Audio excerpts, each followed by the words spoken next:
Hello, I'm Robert Costa, and this is the Washington Week Extra, where we pick up online where we left off on the broadcast. Joining me around the table, Mark Landler of the New York Times, Ann Guerin of the Washington Post, Susan Glasser of the New Yorker, and Jeff Zeleny of CNN.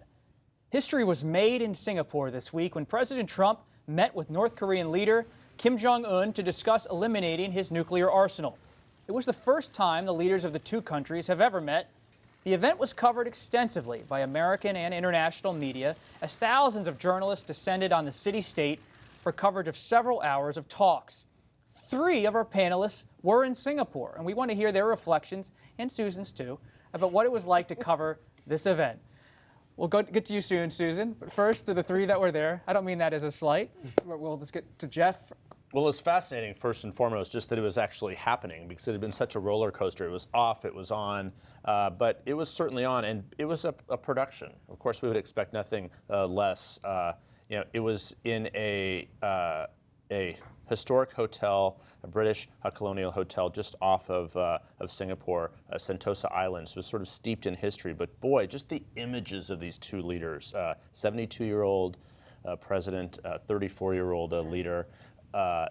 It was just remarkable in that respect, and it was clear to me that all the details were on that moment, the picture, et cetera. And the president was so confident after it. He held this hour-plus long news conference, thinking everything really had gone perfectly and solved the problem and moving on. Of course, much more complicated than that. In many ways, this is just that was the easy part. In many ways, the hard part. In every way, the hard part is yet to come. Well, yes, absolutely. The hard part is still to come. They issued a page-and-a-half document afterward, which amounts to Kim Jong-un agreeing to things that North Korea has agreed to before, and they agreed to keep talking, and that means that Mike Pompeo has a whole lot of work ahead of him.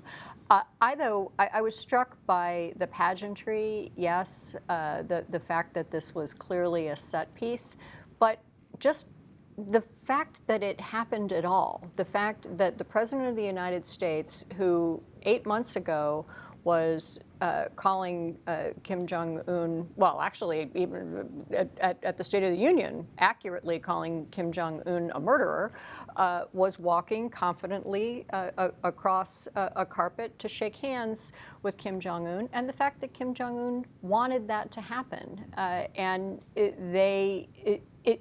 Just the mere fact that we went from the drama and the nuclear brinksmanship of last year and the U.S. focus on Otto Warmbier and North Korean human rights that took place at the end of last year and at the State of the Union, from that to a warm handshake, the body language from President Trump was exactly the same kind of body language he uses when he's bringing somebody into the Oval Office. There was, this sort of gentle touching and lots of smiles and so forth. It's extraordinary. Forget everything that happened as an outcome. The mere fact that that handshake took place is extraordinary. What was I think a lot of reporters at an event that's this staged live for the unexpected outcome, the unexpected thing. And for me, it was when between the 2 days that we were there, Kim Jong-un went out on the town, and he visited one of the local gardens, and then he went to the Sands Hotel, which is a massive sort of casino hotel kind of pleasure palace. Not far from where we were all staying, and he took a selfie with the foreign minister of Singapore, and seemed to have a fine time.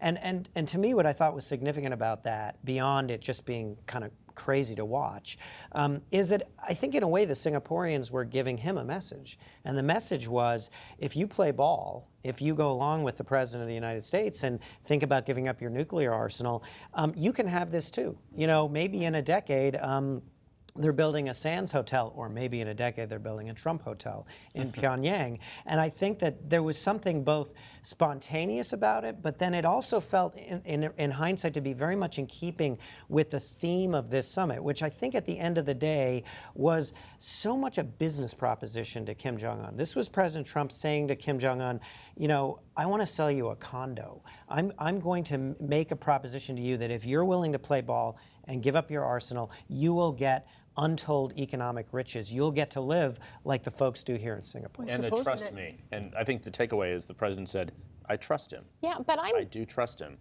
You got to be skeptical about whether Kim Jong-un wants a McDonald's in Pyongyang. Doesn't he like basketball? But the North Korea, watchers who really understand what works and why does the regime exist the way that it does right now.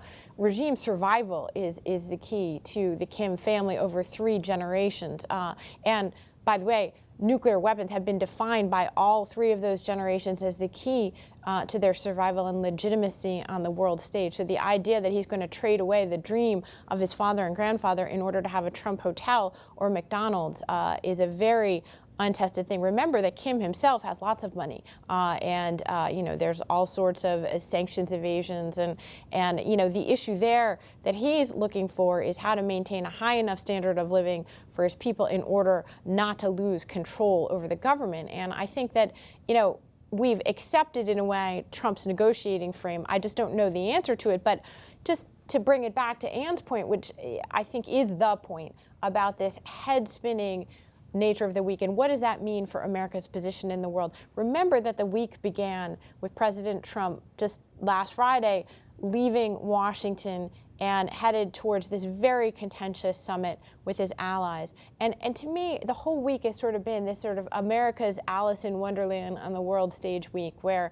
the president, and by the way, his closest economic advisors, have spoken of Justin Trudeau as though he deserves a, quote, special place in hell. Okay? At the same time, we say the President of the United States is saying that the worst dictator in the world today loves his people and they love him back with great fervor.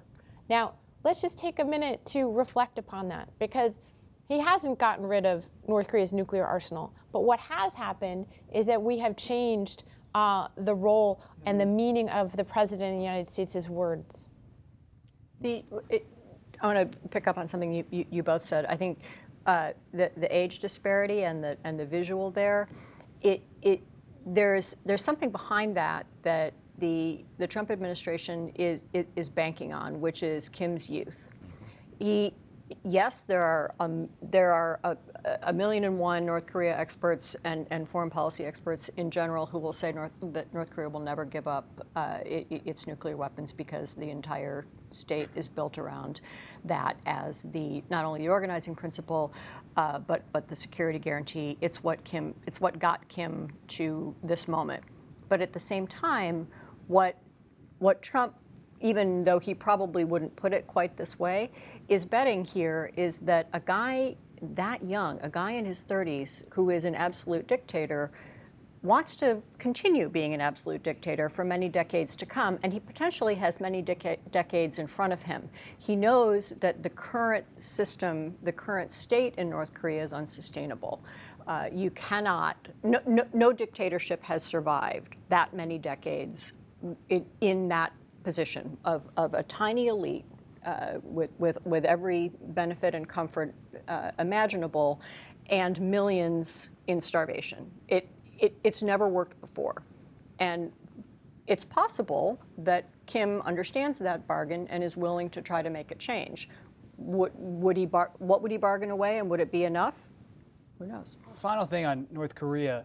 Any impressions about Kim himself that reporters picked up on, engaging with his staff, engaging with reporters, talking to President Trump? He's in this hermit kingdom in North Korea, and so few Westerners ever see him.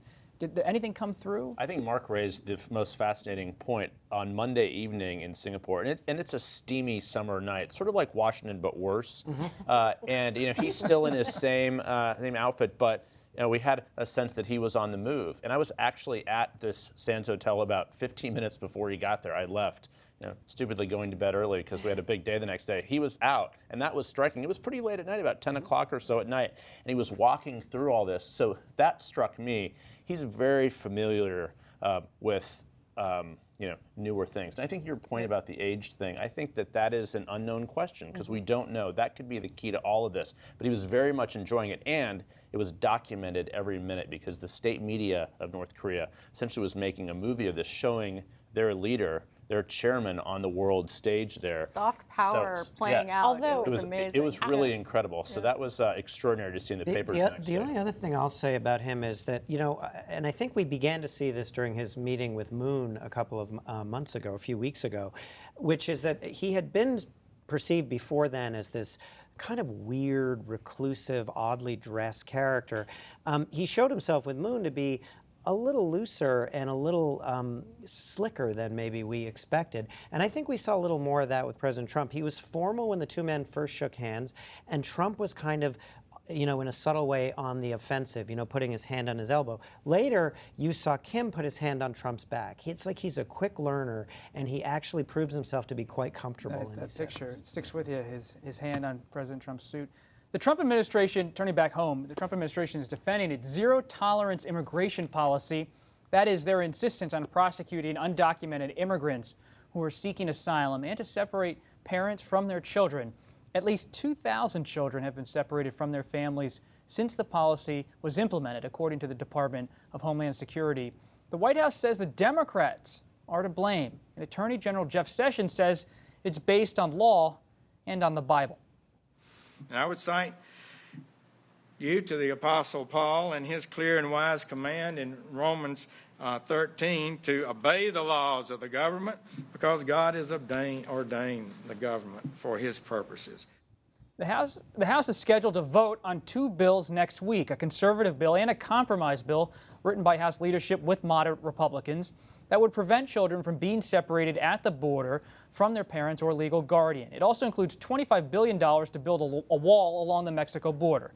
The president told Fox and Friends this morning that he was looking at both pieces of legislation, but certainly wouldn't sign the more moderate one, his quote, a comment that seemingly stepped on Republican efforts. The White House tried to clarify the president's comments, but many questions remain.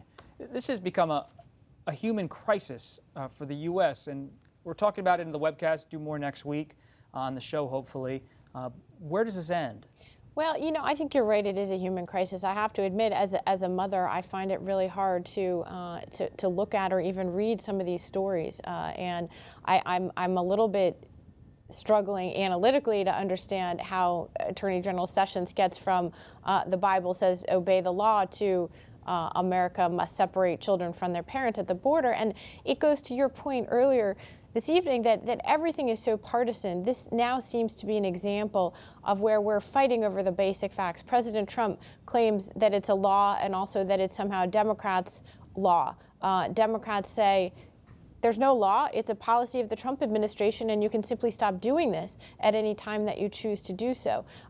It's amazing that we're arguing over the factual basis upon which these children are being separated from their parents. And meanwhile, by the way, the existing facilities that there are for children at the border are filled to bursting at the seams. There obviously has been a change in enforcement, and my guess is that when the full record of this comes out, when all the documents are released by FOIA and the like, you will see that this was a very specific policy shift that has had dramatic human consequences at the border. And the president continues to insist that this is the fault of the Democrats. He said it again today in the White House North Lawn over and over and over. And the White House put out a very political document blaming the Democrats on this. The reality is this is something the White House just a couple hours before the show here said the president misspoke, that he does support both pieces of legislation in the House next week. But I was struck by the other Bible verses going around. I was looking at Facebook right here because I saw some earlier. The other Bible verses going around the internet today.